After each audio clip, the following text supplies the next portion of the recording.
Har I nåd og fred i vor Herre og Frelsers Jesus Kristus navn, den barmhjertige Gud, nådige, medfølende, almægtige, den eneste Gud, den suveræne, despotes, han som har magt over alt og alle, han som er meningen med livet, han som er vejen, sandheden og livet. Den eneste sande Gud, den suveræne Gud. Det er i hans navn, at jeg er her i morges, fordi Herrens ånd har lagt det i mit hjerte. Noget, der ikke bare kommer fra et manuskript, men fra en tanke, en følelse og et design fra Gud vedrørende Guds planer for vores liv. Jeg er apostlen Michelangelo fra den evangeliske kirke Kristus lever i Rio de Janeiro, Brasilien. Gud har en plan for dit liv. Jeg er nødt til at sige dette til dig med eftertryk, fordi der er mange mennesker på den anden side, her i Rio, i Brasilien, i andre lande i verden, i den omfattende globale Grace-mission, som nu rækker bredt ud til mennesker, der føler sig fuldstændig fortabte i deres liv. Det er som at være inde i en mørk tunnel. Det er som om alting sker i livet, men personen ved ikke præcis, hvor han eller hun er på vej hen, eller hvad der foregår. Måske har nogle af jer allerede kigget op mod himlen og tænkt, mon Gud stadig bekymrer sig om mig. Mon Gud tænker på mig. Midt i det hele, ud af 8,5 milliarder mennesker på denne jord, mon Gud tænker på mig, på dig. Så i dag vil jeg fortælle dig noget, der er meget enkelt, men meget vigtigt for livet, og som kan og vil ændre din måde at se livet på. Gud har en plan for dig. Herren Jesus Kristus har en perfekt plan. Og denne Guds plan, derfor er vi ikke her ved et tilfælde, blev lagt af Gud allerede før vi blev født. Før vi eksisterede i kødet, eksisterede vi allerede i ånden. Vores sande identitet er, at vi er en ånd, der bor i en krop og har følelser, emotioner, har en sjæl. Denne ånd blev ikke skabt for nylig. Bibelen siger, at han skabte den før verdens grundlæggelse. Og den, der bedst viste dette, var profeten Jeremias, en af de største profeter i den hellige Bibel. Se, som Herrens ord siger i Jeremias bog, kapitel 1, vers 4-7. Herrens ord kom til mig og sagde, før jeg dannede dig i moders liv, kendte jeg dig. Allerede før du blev formet i din moders liv, udvalgte og helligede jeg dig til min tjeneste, og jeg indsatte dig som en profet for alle folkene. Da sagde jeg til ham, ak, Herre Gud, se, jeg forstår ikke at tale, jeg er kun et barn. Men Herren sagde til mig, sig ikke, jeg er kun et barn. For til alle dem, jeg sender dig til, skal du gå. Alt, hvad jeg befaler dig, skal du sige. Så dette ord er vidunderligt. For nogle gange siger folk, jeg er 70 år, jeg er 50 år, jeg er 20 år. Men i virkeligheden blev vores ånd skabt af Gud, skabt længe før verdens grundlæggelse, vores sande identitet. Nu se, hvad profeten siger. Herren siger, før jeg dannede dig i din mors liv, kendte jeg dig. Før du kom ud af moderskødet, helligede jeg dig. Så Bibelen siger, at før vi eksisterede i kødet, kendte Herren os allerede, og han havde allerede lagt en plan, et manuskript for vores liv, for han sagde, du skal tale, du skal profetere. Han forsøgte. Han siger, nej, men jeg ved ikke, hvordan man taler. Han siger, nej, du skal gå, for det er mig, der sender dig. Så nogle ting, vi kan identificere nogle meget interessante ting her. For det første, Guds suverænitet. For Herrens ord siger, før jeg dannede dig i din mors liv, kendte jeg dig. Derfor er det Gud, der har dannet os i vores mødres liv. Han formede os i vores mødres liv. Derfor, før vi eksisterede i vores mors liv, havde Gud allerede formet os. Så det er meget interessant, at jeg fortæller dig dette, fordi mange mennesker ser på et væsen, der bliver til fra undfangelsen, som allerede er en person, allerede er et væsen fra undfangelsen Og ofte tror folk, at de kan afbryde en graviditet, uden at kende denne sandhed, at det er Gud, der former personen i moderens liv. Og Gud kalder det en person, et menneske. En, der allerede har krop, sjæl og ånd fra undfangelsen. Så sagde han, før jeg dannede dig i din mors liv, kendte jeg dig. Hvordan kunne Gud kende mig, før jeg blev undfanget i min mors liv? Før han skabte mig i min mors liv, hvordan kendte Gud mig? Hvor kendte han mig? Bibelen gør det altså klart, at han kendte os. Jeg siger det for tredje gang, fordi det er meget vigtigt, før verdens grundlæggelse. Det betyder, at Gud skabte alle de ånder, som han forudbestemte til frelse. På det rette tidspunkt placerede han vores ånd i en mors livmoder, hvor en mand og en kvinde blev undfanget. Således skabes et menneske. Så siger han, før jeg dannede dig, kendte jeg dig. Før du blev født, havde jeg allerede forberedt alt for dit liv. Jeg indviede dig. Så lad os kort se på hver enkelt af vores liv.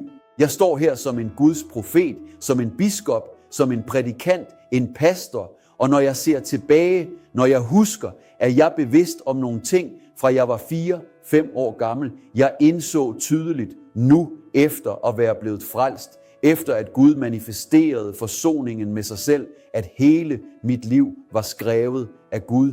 Alt selv tilladelsen til en ulykke, der førte mig ind ekstremis til livets grænse, for at jeg kunne lære Guds suverænitet at kende. Så Gud er suveræn. Det var mig, der skabte dig, og det var mig, der bestemte og indviede dig som profet. Det vil sige, Jeremias havde ret. Han sagde, det tilkommer ikke mennesket. Det tilkommer ikke mennesket at bestemme sine veje. Det tilkommer ikke mennesket. Det tilkommer Gud. Så det betyder, at han allerede kendte mig. Han kendte allerede vores navn. Selv dagene før de eksisterede, havde Gud allerede bestemt og skrevet alle dagene, da ingen af dem endnu fandtes. Det vil sige, Herren Jesus Kristus er virkelig suveræn. Selv vores tårer, selv vores tanker, selv vores drømme, selv vores idealer, alt dette er kendt af Gud. Han er suveræn. Det var ham, der skabte. Det var ham, der skabte os. Det var ham, der bestemte, hvad mit liv skulle være. I mit tilfælde, og også i dit liv, i mit tilfælde som sjælesørger, som Herrens profet, og i dit tilfælde, det du er professionelt, i dit liv i dette samfund, eller i et hvilket som helst samfund i verden, så intet i vores liv er tilfældigt. Og heller ingen øjeblikke i vores liv kan betragtes som spild. Så vi begynder i dag virkelig at forstå dybden af, at vores liv ikke kun begyndte i vores mødres livmoder. Vores liv begyndte faktisk længe før det, helt inde i selve Guds kærlige hjerte. Det er en sandhed, som vi nu for alvor tager til os. I Guds hjerte begyndte vores liv. Så Jeremias, før jeg dannede dig, kendte jeg dig allerede. Det var mig, der indviede dig. Det var mig, der sagde det, at du skulle profetere for nationerne. Se, alt er perfekt. Nogle gange virker nogle menneskers liv retningsløst. Nogle gange planlægger man én ting, men vejen går en anden retning, men Gud mister aldrig kontrollen. Selv hvis det i dag virker, som om Gud er tavs over for dig, vil jeg sige, at Gud handler. Han sagde dette til profeten. Han sagde, før jeg dannede dig, kendte jeg dig allerede. Før du kom ud af din mors liv, havde jeg allerede indviet dig som profet for nationerne. Det er vidunderligt. Det er dette, der er meningen med livet. Det er dette, der giver os viden og vished om, at vi ikke bare er her på denne jord. Det er ikke tilfældigt, at du tilfældigvis sidder foran dette fjernsyn, eller denne computer, eller denne telefon. Dette er en perfekt plan fra Gud. Se på, hvad apostlen Paulus sagde, da han skrev til den hedenske kirke i Rom i kapitel nummer 8, om dem han på forhånd kendte.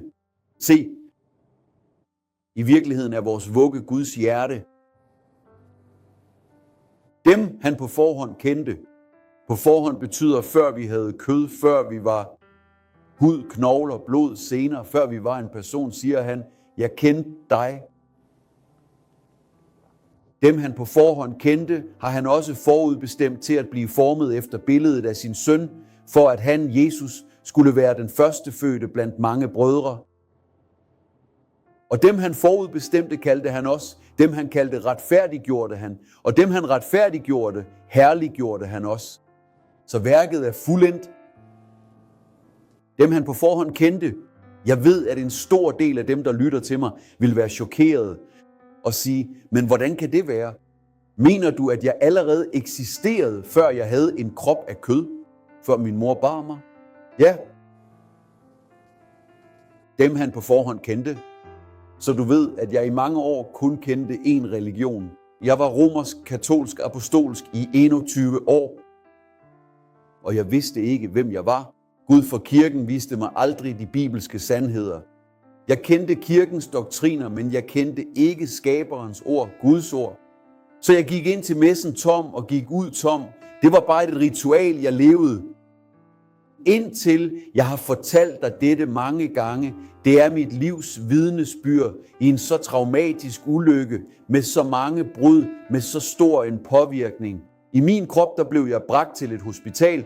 Faktisk var jeg på 3 hospitaler. Jeg gennemgik operationer, fik plader, skruer, metalstænger, rekonstruktiv plastikkirurgi, og det var midt i denne spænding, det virkede som om det var slutningen på mit liv, men det var der, jeg kom til at forstå, at Gud havde en så perfekt plan for mit liv.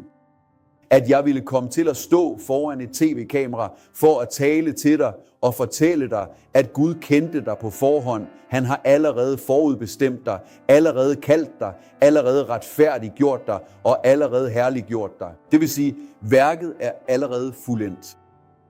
Værket er allerede fuldendt. Så Gud kendte dig før den menneskelige tids begyndelse og forudbestemte dig til at være i overensstemmelse med Jesu billede. Så du er ikke uden for Guds planer, du er en del af Guds evige plan på denne jord. Forudbestemmelse er ikke et fængsel, det er hvilen for den, der stoler på Gud. Intet kan længere gå galt i dit liv, fordi du får erkendelsen af, at Guds hjerte er vuggen, hvor dine og mine dage blev født. Ved du, hvad det betyder? At din fremtid har en ejer, at din fremtid, din morgendag, ikke tilhører dig. Det var ikke op til dig at bestemme dine dage. Gud, navnet på ejeren af vores liv, navnet på den suveræne Herre, er vores Herre og Frelser, Jesus Kristus. I Efeserbrevet kapitel 2, vers 10, siger Herrens ord, vi er hans værk, skabt i Kristus Jesus til gode gerninger, som Gud forud har gjort rede for, at vi skulle vandre i dem. Endnu en gang taler Herren om det, der er forud. Jeg vil læse det igen, for dette vers er fantastisk. Se, hvad der står.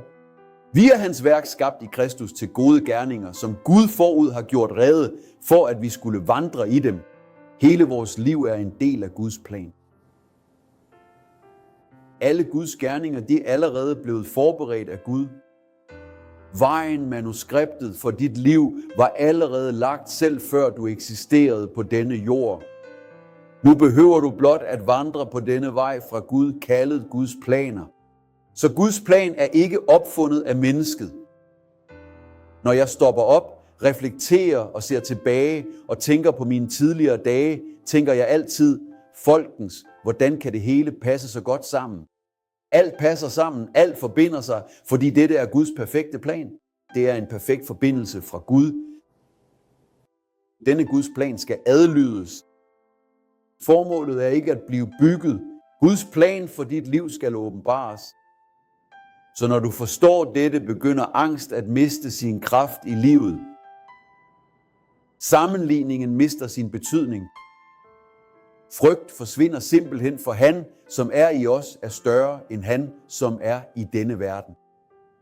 Hvis Gud er for os, hvem kan så være imod os? Så nu ved du det. Gud er ved at skrive din historie, eller lader dig kende den historie, han allerede har skrevet for længe siden. Selvom nogle kapitler, ligesom mine, har været svære, så er slutningen, halleluja, tak Gud, allerede blevet sikret på korset på Golgata. Så fremtiden er ikke et mysterium for os, fordi vi kender forfatteren til vores historie. Hvis du i dag er træt, overbebyrdet, bekymret, hvis du har følt, at du har mistet retningen i dit liv, eller tænkt, at du har ødelagt nogle processer i dit liv, og måske tænker du, når Gud ville gøre dette, og jeg gjorde det modsatte. Lyt godt efter, du var ikke en fejl, som Gud var nødt til at rette op på. Du er et formål, som han besluttede at åbenbare. Den samme Gud, der skrev din begyndelse, venter allerede på din afslutning. Intet i dit liv er forgæves. Intet undslipper Guds kontrol. Sig det med mig, Gud har kontrol, så vandrer du ikke formålsløst rundt. Du bliver vejledt af et evigt formål. Stol på mig. Hvil følg dette ord. De, der overgiver sig til Guds vilje, finder en hvile, som verden ikke kan give.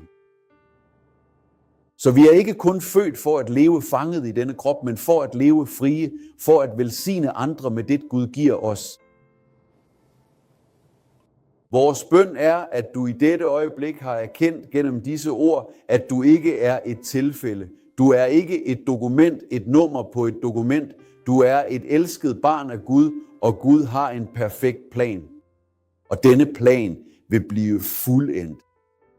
Herrens ord siger i Filipperbrevet 1,6: Jeg er fuldstændig overbevist om, at han, som begyndte det gode værk, vil fuldføre det indtil den sidste dag. Så selv da du ikke forstod noget, fordi nu forstår du allerede, nu ved du allerede, hvad vejen er. Tag beslutningen, livets største beslutning. Overgiv dit liv til Gud. Han har allerede forberedt gerninger på forhånd. Han har allerede alle de formål, som du og jeg blev skabt til. I Jesu navn siger jeg dig, overgiv dit liv til Gud. Afstå fra verden. Lad dig ikke føre med af religionernes slaveri. Religioner er enten menneskeskabte eller skabt af Satan. Jesus kom ikke for at prædike en religion. Jesus kom for at vise en vej.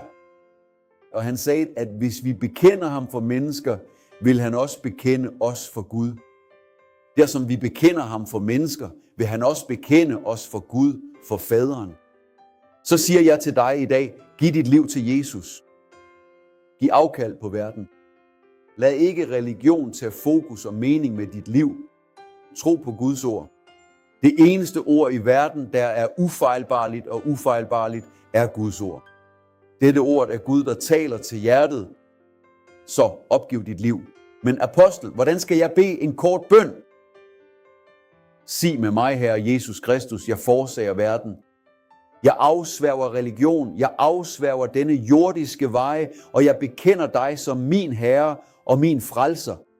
Jeg bekender med mine læber, idet jeg tror med mit hjerte, at du døde, opstod, er levende, sidder på en trone, regerer du. Nationerne og alle nationer tilhører dig. Jeg overgiver mig til dig, og jeg siger, Jesus er min Herre, han er min frelser. Så du valgte at stole på Gud. Du valgte helt sikkert den bedste vej, som du allerede var udvalgt til. Se på den forbindelse, Gud skabte i dag. Han udarbejdede en plan. Du vidste det ikke, så kom Guds profet og overgav dig planen. Du modtog den, blev du forsonet med Gud. Og nu siger Bibelen for udbestemt, kaldet, retfærdiggjort og herliggjort. Selv din evighed er garanteret. Lov og ære være Gud.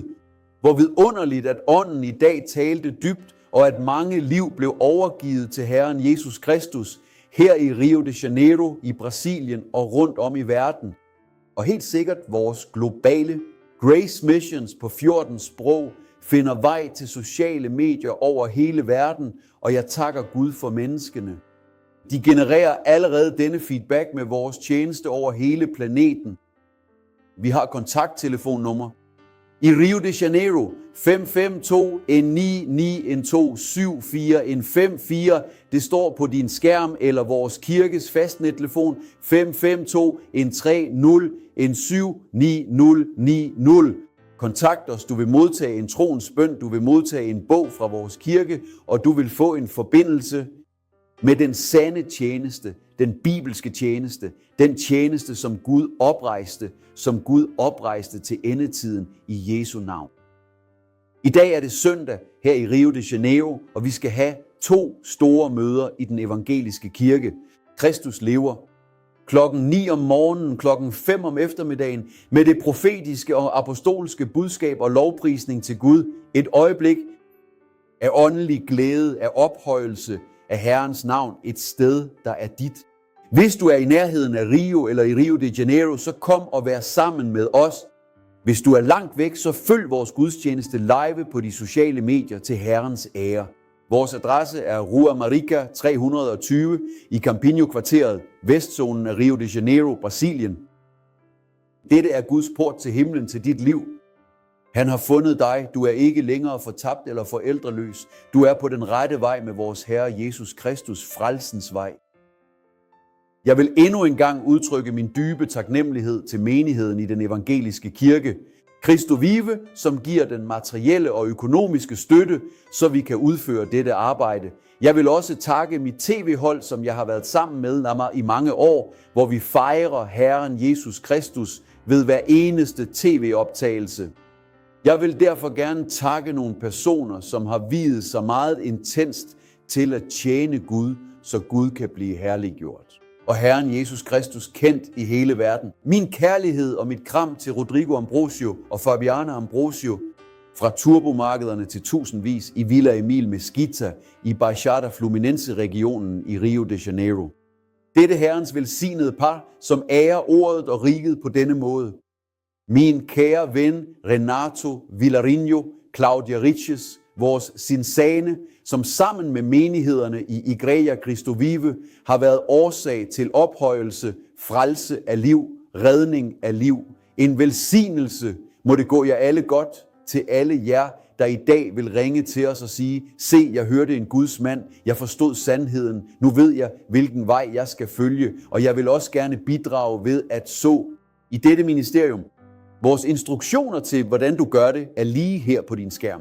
Mange tak for æren, tak for det privilegium, du giver mig, at have tilbragt næsten en halv time her, udvekslet og skabt en forbindelse mellem vores liv og Gud, dit liv og Gud. Godt gået. Et varmt kram til alle. Nåde og fred. Han er Herren. Hans planer er perfekte. Nåde og fred